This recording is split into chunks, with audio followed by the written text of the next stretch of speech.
ఆంధ్రప్రదేశ్ రాష్ట్రంలో వచ్చే ఎన్నికలకు సంబంధించి వైఎస్ఆర్సీపీ ఓడిపోతుందంటూ ప్రశాంత్ కిషోర్ సర్వే ప్రస్తుతం రాష్ట్ర రాజకీయాల్లో ఒక చర్చనీయమైంది. ఈ యొక్క అంశంపైన మనతో మాట్లాడడానికి వైఎస్ఆర్సీపీ మహిళా నాయకురాలు ఏపీఐడీసీ చైర్పర్సన్ బండి పునిశీల మనతో ఉన్నారు. వారి మాటలను తెలుసుకునే ప్రయత్నం చేద్దాం. నమస్తే అయ్యా. చెప్పండి, 2019 ఎన్నికలకు సంబంధించి మీ పార్టీ ఘన విజయం సాధించడానికి ప్రాముఖ్యత కలిగిన వ్యక్తి ప్రశాంత్ కిషోర్. ఈరోజు మీ పార్టీ ఓడిపోతుందంటూ ఆయన చేసిన వ్యాఖ్యలు చర్చనీయమని.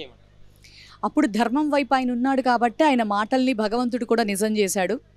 ఇప్పుడు ఆ ధర్మం నుంచి పక్కకు తొలగాడు కాబట్టి మొన్న తెలంగాణలో ఆయన చెప్పిన ప్రిడిక్షన్ కానీ, కర్ణాటకలో ఆయన చెప్పిన ప్రిడిక్షన్ కానీ అట్టర్ ఫ్లాప్ అయినాయి.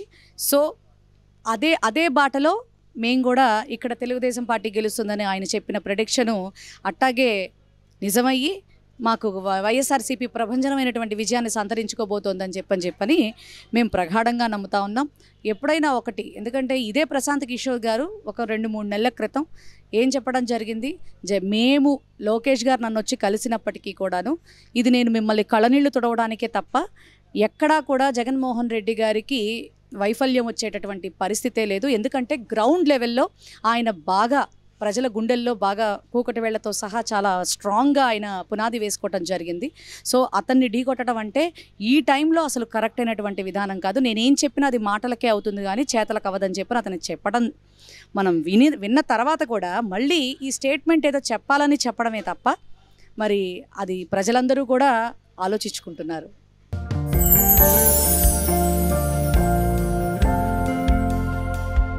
లవ్, ఈ అందమైన 4 అక్షరాల బారిన పడని మనిషి ఉండరు, మనసు ఉండదు. ఈ లవ్ కొంతమంది జీవితానికి సరిపడా మధురమైన అనుభూతులను అందిస్తే, మరికొంతమందికి జీవితాంతం వెంటాడే చేదు జ్ఞాపకాలను మిగిల్చుతోంది. లైలా మజ్ను, పార్వతీ దేవదాస్, ఈ 2 కథల్లో మజ్ను లైలా ప్రేమ కోసం ఎంత పరితపించాడో విన్నాం. దేవదాస్ పార్వతి ప్రేమ కోసం ఎంత పిచ్చోడయ్యాడో చూసాం. కానీ లైలా మజ్ను ప్రేమ కోసం ఎంత ఆరాటపడిందో మనం ఆలోచించలేదు. దేవదాసు దూరమయ్యాక పార్వతి పరిస్థితి ఏంటో మనం అర్థం చేసుకోలేదు.